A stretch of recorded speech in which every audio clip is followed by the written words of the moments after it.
Hello guys, আবার চলে এলাম আজকের সবচেয়ে ধামাকা ফানি ভিডিও নিয়ে।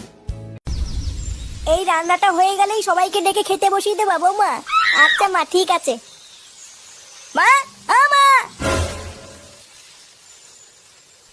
এই বাঞ্চতটা এখানে কেন এসছে? তুই কার কথা বলছিস?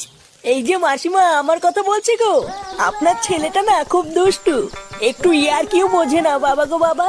হ্যাঁ গো, তুমি আমার ভাইকে গালাগালি দিলে। বাড়াটা গালাগালি দেবো না তো কি দেবো? ও বলছো তার বাল বাড়া আমাকে ঘরে একা পেয়ে আমার প্যান্টের ভিতরে হাত ঢুকে দিয়েছে। মা গো মা, জামাই বাবু তুমি অত রেগে যাচ্ছ কেন?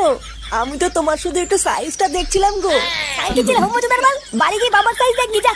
কি সব উল্টো পাল্টা কথা বলছিস তুই? যা বলেছি ঠিকই বলেছি। লেওরা আজকে প্যান্টের ভিতরে হাত ঢুকে দিচ্ছে, কালকে তো বলবে হালকা করে পুঙাও মেরে দাও। এই কি হয়েছে রে?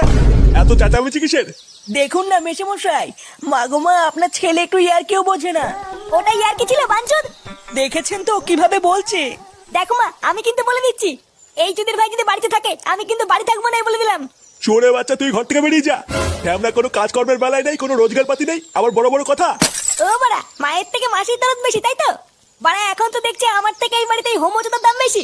লেওরা যেদিন এই হোমোচোদাটা তোমার ধুতির ভিতরে হাত ঢুকিয়ে নেয়ানারি করবে সেদিন বুঝবা বালের এই বাড়িতে আমার কোনো দামই নেই।